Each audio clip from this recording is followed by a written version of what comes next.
છું તમે મીઠા બોલા ને મધ જરા સાણા ને સકોર પ્રાણિયા એનો સંગ ના કરો નીકળ્યા કોરા ધાકોડ। તમે વાતું કરો એવું વર્તો છો ક્યાં?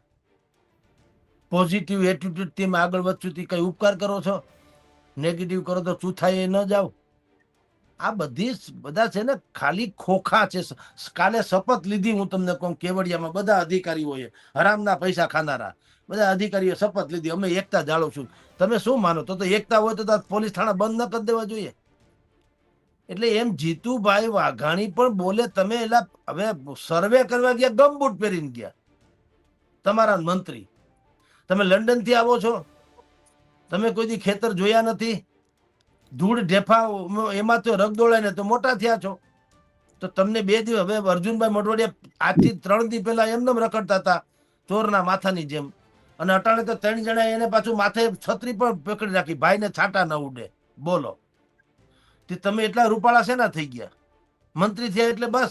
અને ઈ પણ આઈપીએસ ને આઈએએસ કેડરના ને ઈ લેવલના માણસ છત્રી પકડીને ઉભા રહે, શરમાતા નહીં હોય?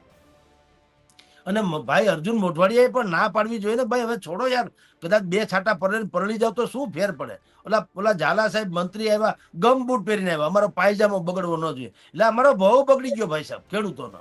હાલી શું મળ્યા છો? તો હવે આવા લોકો ફોટોજેનિક સર્વે કરવા નીકળ્યા, ફોટોજેનિક તસવીરો પાડી લે, એના મળતિયા ને પાગ્યા હોય અને છાપામાં ચમકી દે કે અમે બધા ખેડૂતોની હારે છીએ। એમ જીતુભાઈ વાઘાણી પણ ઈ કર્યું, તો દઈ દો ને એને કે બીજું પિંજણ કરો, અમારે તમારી કાંઈ ભાષણ સાંભળવું નથી। 1 હેક્ટરે જેટલું નુકસાન થયું ખેડૂતને આપી દો, 100 વાત ને 1 વાત, હાલો કા નથી કરતા? ન્યા કેમ મર્યાદા 22-24 હજારની ઈ કોણે નક્કી કરી લીધી? હું કામ કરી લીધી? પોઝિટિવ એટીટ્યુડ આને કહેવાય?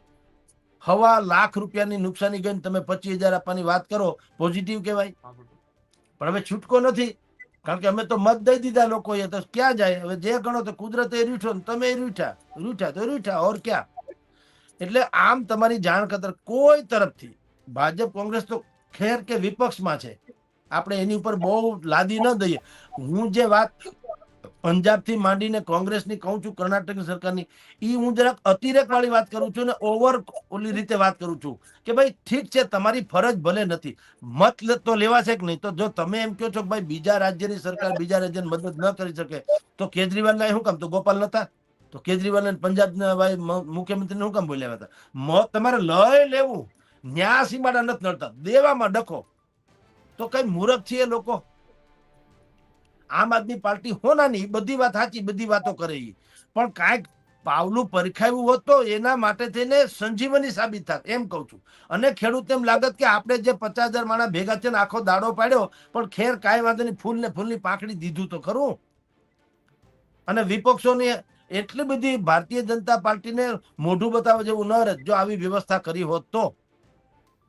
પણ ખાલી ગાળાગાળી કરીને નીકળી ગયા, તો ગાળાગાળી કરે, હું ટાટા બિરલાની ઈર્ષા કરું તો ટાટા બિરલા થઈ જાવ કોઈ દી? ઈર્ષા કરે શું થાય? તમારે તમારી લીટી લાંબી કરવી જોઈએ ને। તો દાન ધર્મ ન થઈ શકે એવું કોણે કીધું? તિરુપતિ બાલાજીમાં તમે હું નથી પૈસા ધરતા? ત્યાં કઈ સીમાડા નડે છે? દાન ધર્મ તો ગમે એ કરી શકાય, તો આ એક પ્રકારની સહાય જ છે ને, દાન જ છે ને, મદદ જ છે ને, આપણા છે પાછા। આ સૌરાષ્ટ્ર ક્યાં કરાચીમાં આવ્યું છે કે ઇસ્લામાબાદમાં છે? અહીંનું તો છે, આપણા ભાઈઓ છે।